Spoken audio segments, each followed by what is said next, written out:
Dobrý deň, vážení hostia, nadšenci železnice, milé deti a v neposlednom rade aj kolegovia železničiari.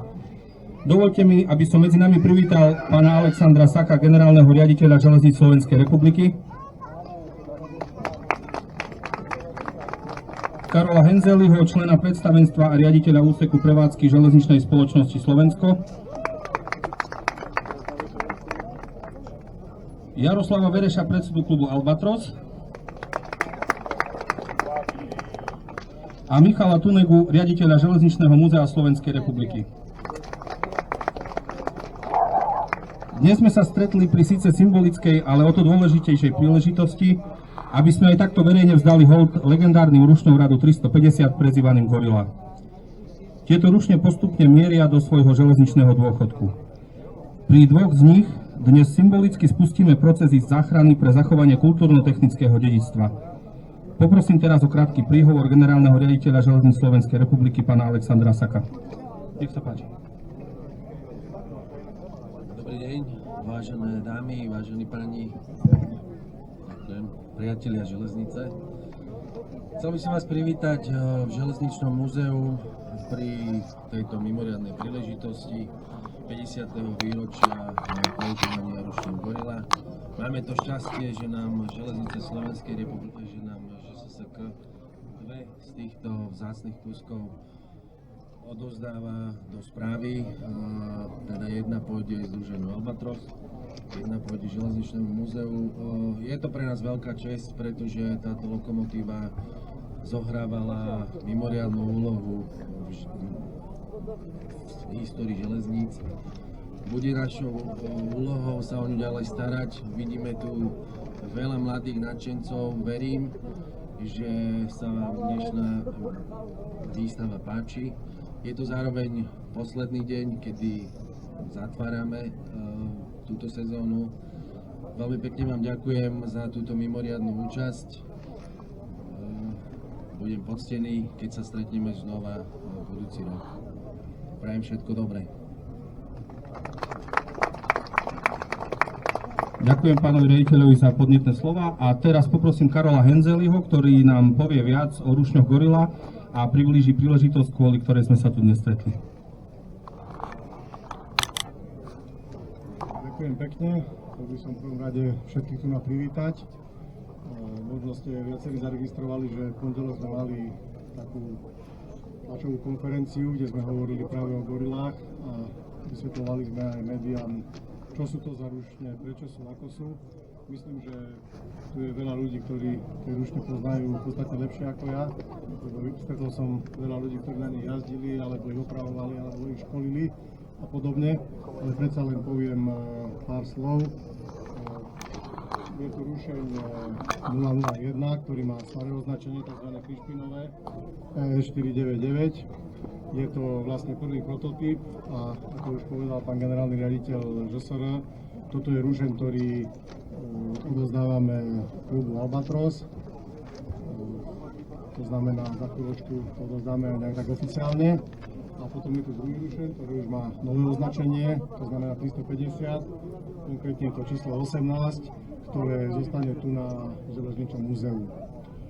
Tieto rušne majú v tomto období, pretože boli vyrábané v rokoch 73 až 75, majú teda 50 rokov plus minus, čo je slušný vek. Ja som niekde zachytil takú otázku reči aj dnešné rušne, ktoré dneska jazdia, sa dožijú toho veku, tak uvidíme, držíme im palce. V každom prípade tieto rušne si odjazdili svoje.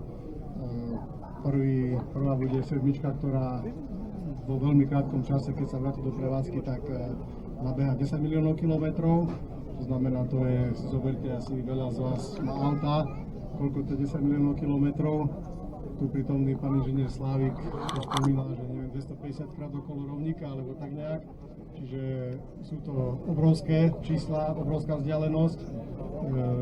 Väčšina z vás asi vie, tie rušne jazdili hlavne na teda trati Budapešť Praha, respektíve chodili až po dnešnej minulosti, vozili vlaky, poviem tých slávnych názvov.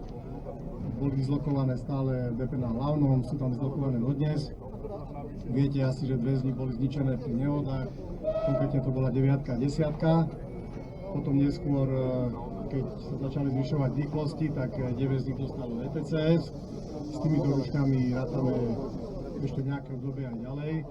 A 9 z nich, ktoré ETCS nemá, to sú napríklad tie dve, ktoré sú za mnou, tak tieto sa postupne odstavujú z prevádzky. Momentálne sú odstavené 4, okrem týchto dvoch ešte 5 a 13, napríklad tu je 2, ktorú som tam delo cestoval, naťahala, takže tieto rušne ešte viadne využívame a budeme ich ešte zhruba 2 roky využívať.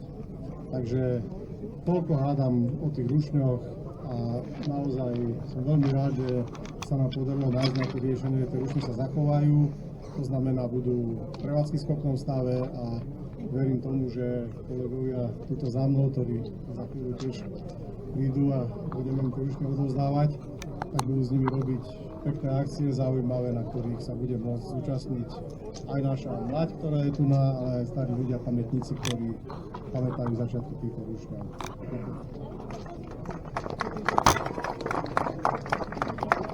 Ďakujem teda pánom riaditeľom za povzbudivé slova a teraz poďme na to, kvôli čomu sa tu dnes zišli. Máme pripravené kľúče od 2 goril, ktoré môžete dneska celý deň obdivovať. Štrngáme, dobre.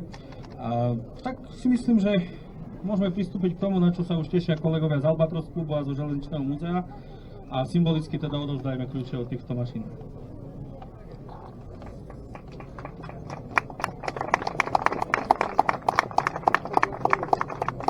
Takže kolegovia, priatelia, ako bolo povedané, máme tu 2 rušne, takže by som kľúče od 350 001 pánovi Verešovi a dúfam, že sa o ňu budete poriadne starať.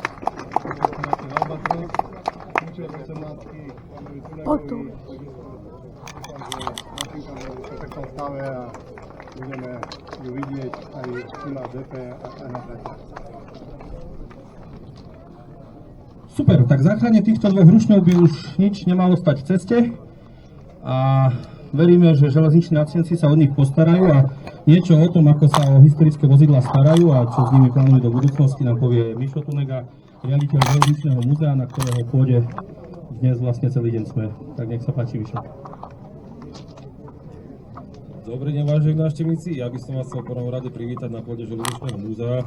O týchto rušňoch, ktoré sú za mnou, nebudem veľa vyprávať z histórie, pretože to sú všeobecne veľmi známe rušne, pretože sú legendárne, sú vyhľadávané nadšencami, obľúbené. Ja by som možno skôr povedal o tom, čo s nimi ďalej. Minimálne s týmito 2, tie už majú viac menej budúcnosť jasnú, budú zachované pre ďalšie generácie, či jednotka na hlavnej stanici, alebo 18 na Železničnom múzeu. My sa o ne budeme, tak ako pán Henzeli povedal, budeme sa o ne príkladne starať. V našom prípade, v prípade 18 by sme chceli, ako nám to možnosti dovolia, čo najskôr uviesť do historického stavu, do historického vzhľadu, tak aby boli odlišiteľné od tých ešte bežne prevádzkovaných. No a budete mať možnosť potom na nejakých historických vlakoch, ktoré budeme organizovať, sa s nimi stretnúť. Ďakujem. Super, dnešný program sme takmer naplnili do bodky a ešte tu máme jedno malé prekvapenie. Všimli ste si tento dav ľudí, ktorý čaká na našu 0-eurovú pamätnú bankovku, ktorú, ak si nekúpite dnes, bude od pondelka v predaji vo všetkých zákazníckych centrách, na železničných staniciach a v obvyklých miestach, kde sa predáva doplnkový tovar železničnej spoločnosti Slovensko. Tak a bankovku so špeciálnym číslom 50 dnes symbolicky odovzdá Karol Henzeli generálnemu riaditeľovi Železníc Slovenskej republiky, pánovi Alessandrovi Sakovi.